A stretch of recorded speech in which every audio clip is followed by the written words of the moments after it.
ഹിജാബ് വിഷയത്തിൽ വിവാദം അവസാനിക്കുന്നില്ല. കുട്ടികളിൽ മതം വിതയ്ക്കുന്നതും കുട്ടികളെ മറയാക്കി മതം കടത്തുന്നതും ശരിയാണോ? സ്കൂളുകളിൽ എല്ലാ കുട്ടികളും ഒരുപോലെ ഭിന്നതയില്ലാതെ പഠിച്ചു വളരേണ്ട ഇടമാണ്.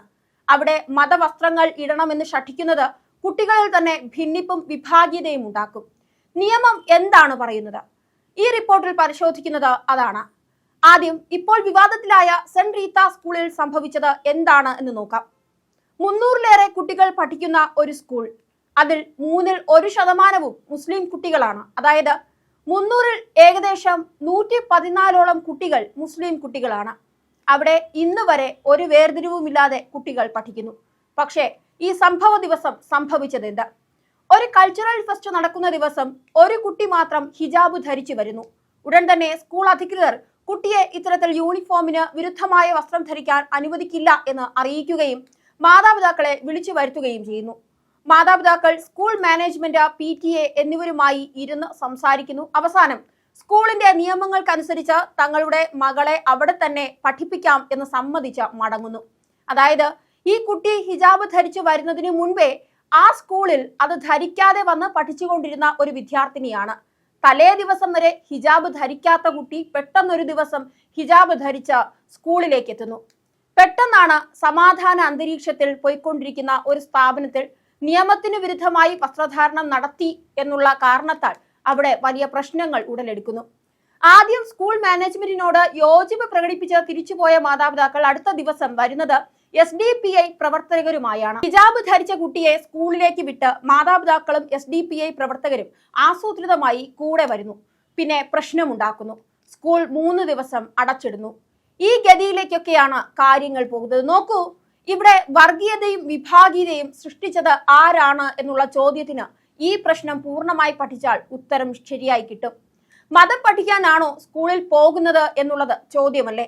അതുവരെ സാധാരണ യൂണിഫോമിൽ വന്നിരുന്ന കുട്ടിക്ക് പെട്ടെന്ന് അനുവദനീയമല്ലാത്ത മതവസ്ത്രം ധരിച്ച് വരണം എന്ന് തോന്നുകയും മാതാപിതാക്കളും SDPI പ്രവർത്തകരും ചേർന്ന് പ്രശ്നമുണ്ടാക്കുകയും ചെയ്തെങ്കിൽ സമൂഹത്തിൽ മതവിദ്വേഷവും ഇത്തരത്തിലുള്ള ഭിന്നിപ്പും ആസൂത്രണം ചെയ്ത് നടപ്പിലാക്കുന്നത് ആരാണ്? അതേസമയം ഒരു മുസ്ലിം മാനേജ്മെന്റ് സ്കൂളിൽ കാവി വസ്ത്രം കൂടെ ധരിച്ച് ഒരാൾ പഠിക്കാൻ വന്നാൽ അവരെ അനുവദിക്കുമോ?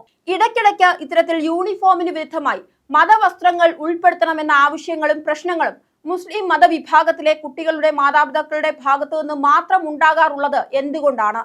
ക്രിസ്ത്യൻ ആയാലും മുസ്ലിം ആയാലും ഹിന്ദു ആയാലും സ്കൂൾ മതപ്രചാരണത്തിനുള്ള ഒരിടമല്ല എന്നുള്ളതാണ് ആദ്യം മനസ്സിലാക്കേണ്ടത്. പക്ഷേ ഇതിൽ എന്താണ് നിയമം പറയുന്നത് എന്നുകൂടി നോക്കാം. കേരള ഹൈക്കോടതി വിധിയും പരിശോധിക്കാം. യൂണിഫോം കോഡ് നിർബന്ധമായും നടപ്പിലാക്കാനുള്ള സ്വാതന്ത്ര്യം സ്കൂൾ മാനേജ്മെന്റുകൾക്കുണ്ടെന്നും ഹിജാബ് ധരിക്കാൻ അനുവദിക്കണമെന്ന് വിധിക്കാനാകില്ല എന്നുമായിരുന്നു കേരള ഹൈക്കോടതി 2018-ൽ വ്യക്തമാക്കിയത്. സ്കൂളുകളിൽ കുട്ടികൾ എന്ത് വസ്ത്രം ധരിക്കണമെന്ന് തീരുമാനമെടുക്കാൻ പൂർണ്ണ സ്വാതന്ത്ര്യം വിദ്യാഭ്യാസ സ്ഥാപനങ്ങൾക്കെന്നായിരുന്നു ജസ്റ്റിസ് മുഹമ്മദ് മുഷ്താഖിന്റെ വിധി. തിരുവനന്തപുരം ക്രൈസ്റ്റ് നഗർ സ്കൂളിലെ 2 മുസ്ലിം വിദ്യാർത്ഥികളുടെ ഹർജി തള്ളിക്കൊണ്ടായിരുന്നു ഹൈക്കോടതിയുടെ വിധി. തിരുവനന്തപുരത്തെ ക്രൈസ്റ്റ് നഗർ സ്കൂളിലെ 2 വിദ്യാർത്ഥിനികളാണ് സ്കൂളിൽ ഹിജാബും ഫുൾ കൈ ഷർട്ടും ധരിച്ച ക്ലാസുകളിൽ പങ്കെടുക്കാൻ അനുവദിക്കണമെന്ന ആവശ്യവുമായി ഹൈക്കോടതിയിലെത്തിയത്. സഹോദരങ്ങളായ ഫാത്തിമ തസ്നീം, ഹഫ്സ പർവീൻ എന്നിവർ നൽകിയ ഹർജി പക്ഷേ ഹൈക്കോടതി 2018-ൽ തള്ളിക്കളയുകയായിരുന്നു. തങ്ങൾ മുസ്ലിം സമുദായത്തിൽപ്പെട്ടവരാണെന്നും ഇസ്ലാമിക വിശ്വാസത്തിന്റെ അനുയായികളാണെന്നും അതിനനുസരിച്ച് വസ്ത്രം ധരിക്കാൻ അനുവദിക്കണമെന്നുമാണ് ഫാത്തിമയും ഹഫ്സയും വാദിച്ചത്. ശിരോവസ്ത്രവും ഫുൾ കൈ ഷർട്ടും ധരിക്കാൻ ആഗ്രഹിക്കുന്നുവെന്നും അവർ കോടതിയെ അറിയിച്ചു. സ്കൂൾ യൂണിഫോം കോഡിന് പുറമെ ഹിജാബ് ധരിക്കണമെന്ന ഹർജി തള്ളിയ കോടതി സ്വകാര്യ സ്ഥാപനത്തിന് മൗലിക അവകാശം പ്രധാനമാണെന്നും വ്യക്തമാക്കിയിരുന്നു. സ്ഥാപനത്തിന്റെ മൗലിക അവകാശങ്ങൾക്ക് വിരുദ്ധമായി വിദ്യാർത്ഥികൾക്ക് അവരുടെ വ്യക്തിഗത അവകാശം അടിച്ചേൽപ്പിക്കാനാകില്ലെന്നും കോടതി പറഞ്ഞു. ഫാത്തിമ തസ്നീമിനെയും ഹഫ്സ പർവീനെയും ശിരോവസ്ത്രവും ഫുൾ കൈ ഷർട്ടും ധരിച്ച ക്ലാസുകളിൽ പങ്കെടുക്കാൻ അനുവദിക്കണോ എന്ന കാര്യത്തിൽ സ്ഥാപനമാണ് തീരുമാനമെടുക്കേണ്ടതെന്നുള്ളതായിരുന്നു കോടതിയുടെ വിധി.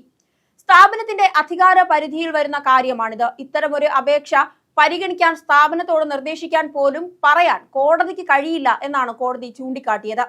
വസ്ത്രധാരണത്തിന്റെ കാര്യത്തിൽ സ്വന്തം ധാരണകളും ബോധ്യങ്ങളും പിന്തുടരാൻ ഒരാൾക്ക് സ്വാതന്ത്ര്യമുണ്ട്. എന്നാൽ ഒരു സ്ഥാപനത്തിന് അവിടുത്തെ സാഹചര്യം കൈകാര്യം ചെയ്യുന്നതിനും നിയന്ത്രിക്കുന്നതിനും മൗലിക അവകാശങ്ങൾ ഉണ്ട് എന്നാണ് കോടതി പറഞ്ഞത്.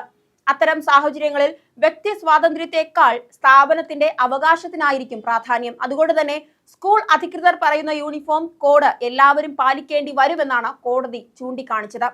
സ്കൂളിലെ യൂണിഫോം കോഡ് പാലിക്കാനാകില്ലെന്ന കാരണത്താൽ ട്രാൻസ്ഫർ സർട്ടിഫിക്കറ്റിനായി സഹോദരിമാർ സ്ഥാപനത്തെ സമീപിച്ചാൽ ഒരു പരാമർശവും നടത്താതെ സ്കൂൾ അതോറിറ്റി ട്രാൻസ്ഫർ സർട്ടിഫിക്കറ്റ് നൽകണമെന്നും അന്ന് കോടതി വിധിച്ചിരുന്നു. സ്കൂൾ ഡ്രസ് കോഡ് പാലിക്കാൻ അപേക്ഷകർ തയ്യാറാണെങ്കിൽ അതേ സ്കൂളിൽ തന്നെ തുടരാൻ അനുവദിക്കണമെന്നും കോടതി വ്യക്തമാക്കിയിരുന്നു. ഇവിടുത്തെ കാര്യത്തിലും സെന്റ് റീത്താസിലും സംഭവിക്കുന്നത് ഇത് തന്നെയാണ്. സ്കൂൾ മാനേജ്മെന്റ് ഒരു ന്യൂനപക്ഷ മാനേജ്മെന്റ് ആയതിനാൽ തന്നെ അവർക്ക് അവരുടെ സ്കൂളുകളിലെ കൃത്യമായ യൂണിഫോമിന്റെ ഒക്കെ നിയമപരമായ ചട്ടങ്ങളൊക്കെ അവർക്ക് തീരുമാനിക്കാം.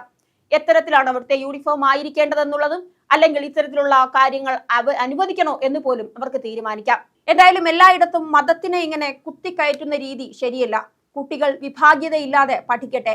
അവർ ഇതുവരെ ഹിജാബ് ധരിക്കാതെ വന്ന ദിവസങ്ങൾ സന്തോഷത്തോടെ സമാധാനത്തോടെ പോയതുപോലെ വീണ്ടും അവർക്ക് തുടർന്നും അതേ സമാധാനത്തിൽ പഠിക്കാൻ കഴിയും.